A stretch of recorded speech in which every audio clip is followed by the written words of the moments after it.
नमस्कार। आज हम बात कर रहे हैं शराब पर, मतलब अल्कोहलिक ड्रिंक्स पर।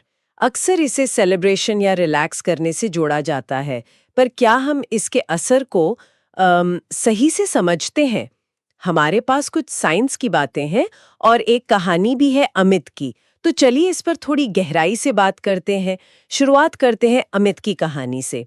एक अच्छा होनहार लड़का था, कॉलेज में थोड़ा प्रेशर, दोस्तों का साथ, तो पीना शुरू कर दिया। पहले कभी कभार, फिर वीकेंड पर, और फिर ये आदत सी बन गई।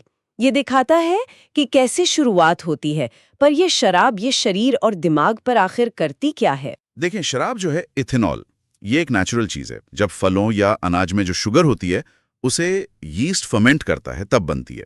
जैसे अंगूर से वाइन बन गई, जौ से बियर, और जो ज्यादा अल्कोहल वाली ड्रिंक्स हैं, विस्की, वोडका वगैरह, वो डिस्टिलेशन से बनती हैं। अच्छा, और जब कोई इसे पीता है, जैसे अमित ने शायद तनाव कम करने के लिए पी, तो वो असर कैसे होता है? हाँ, तो पीने के बाद शराब पेट से और खासकर छोटी आंत से खून में घुल जाती है।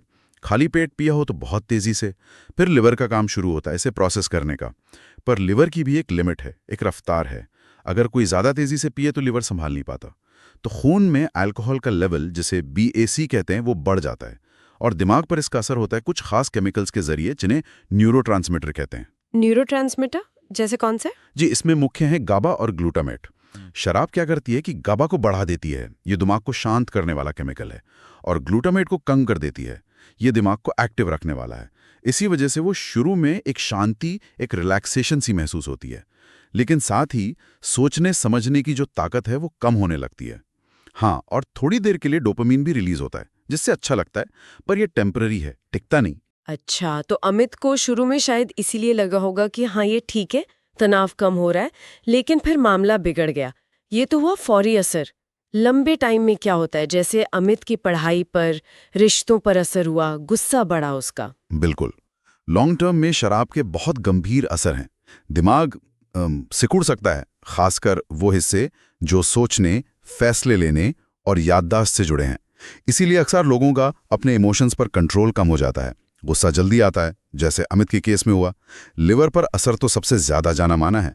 फैटी लिवर से शुरू होता है मामला, फिर अल्कोहलिक हेपेटाइटिस और फिर सिरोसिस तक पहुंच सकता है, जो कि जानलेवा कंडीशन है। इसके अलावा दिल कमजोर हो सकता है, पैंक्रियास पर असर पड़ता है, किडनी पर भी बुरा असर होता है। ये जानना तो बहुत जरूरी है, पर शराब को लेकर कई आम बातें भी सुनने में आती हैं, जैसे भाई थोड़ी सी पीना ठीक है, या रेड वाइन तो अच्छी होती है। इनमें कितनी सच्चाई है? हाँ, ये कुछ बड़े मिथक हैं। पहला तो ये सेफ लिमिट वाला। वर्ल्ड हेल्थ ऑर्गेनाइजेशन यानी WHO साफ कहता है कि शराब की कोई भी मात्रा पूरी तरह सेफ नहीं है। हर ड्रिंक के साथ कोई ना कोई रिस्क तो जुड़ा ही है। अच्छा, मतलब बस एक ड्रिंक भी सेफ नहीं है? नहीं, पूरी तरह से नहीं। और दूसरा रेड वाइन वाला मिथक। उसमें जो एंटीऑक्सीडेंट्स की बात होती है वो तो अंगूर में होते हैं। तो सीधे अंगूर खा लेना ज्यादा फायदेमंद है, क्योंकि शराब का जो नुकसान है वो उन कथित फायदों से कहीं ज्यादा है। और ये भी कि बियर या वाइन शायद हार्ड लिकर जैसे विस्की वगैरह से कम नुकसान करती हैं। लोग बियर या वाइन ज्यादा मात्रा में पी लेते हैं तो कुल अल्कोहल उतना ही या ज्यादा चला जाता है शरीर में। और एक और बात, ये जो सोचते हैं कि शराब से शरीर गर्म रहता है, असल में ऐसा नहीं है। ये स्किन की ब्लड वेसल्स को फैला देती है, जिससे गर्मी महसूस होती है, पर बॉडी का कोर टेम्परेचर गिर जाता है, ठंड लगने का खतरा बढ़ जाता है। ये मिथक टूटने बहुत जरूरी हैं। और शराब का असर सिर्फ पीने वाले तक नहीं रहता। जैसे अमित की कहानी में उसने गुस्से में अपनी पत्नी पर हाथ उठाया। जी हाँ, सामाजिक असर बहुत गहरा है। घरेलू हिंसा के मामले बढ़ जाते हैं। नशे में ड्राइविंग की वजह से कितने भयानक हादसे होते हैं, मासूम जाने जाती हैं। और जिन घरों में शराब पी जाती है वहां बच्चों पर बहुत बुरा, मतलब मानसिक असर पड़ता है। उनमें एंग्जाइटी, डिप्रेशन का रिस्क बढ़ जाता है। और ये लत लगती कैसे है? अमित कैसे कभी कभार से रोज पीने वाला बन गया?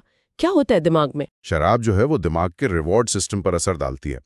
वो डोपामाइन रिलीज करके दिमाग को सिग्नल देती है कि ये कुछ अच्छा है, इससे खुशी मिलती है या तनाव कम होता है, तो दिमाग बार बार उसे चाहता है। धीरे धीरे क्या होता है कि उसी असर के लिए ज्यादा शराब चाहिए होती है। इसे टॉलरेंस कहते हैं। फिर एक स्टेज आती है जब शरीर और दिमाग को शराब की आदत पड़ जाती है। इसे निर्भरता या डिपेंडेंस कहते हैं। और तब अगर शराब ना मिले तो विथड्रॉल सिम्टम्स होते हैं। हाथ कांपना, पसीना आना, बहुत घबराहट होना, ये एक तरह का जाल बन जाता है। हाँ, जिससे निकलना मुश्किल लगता होगा, लेकिन जैसा आपने बताया अमित की कहानी का अंत ठीक हुआ। बिल्कुल। अमित को परिवार का साथ मिला और अल्कोहलिक्स एनोनिमस यानी एए जैसे जो सपोर्ट ग्रुप्स होते हैं उनसे मदद मिली और वो इस लत से बाहर आ पाया। तो ये दिखाता है कि रिकवरी मुमकिन है, बस सही मदद और अपनी इच्छा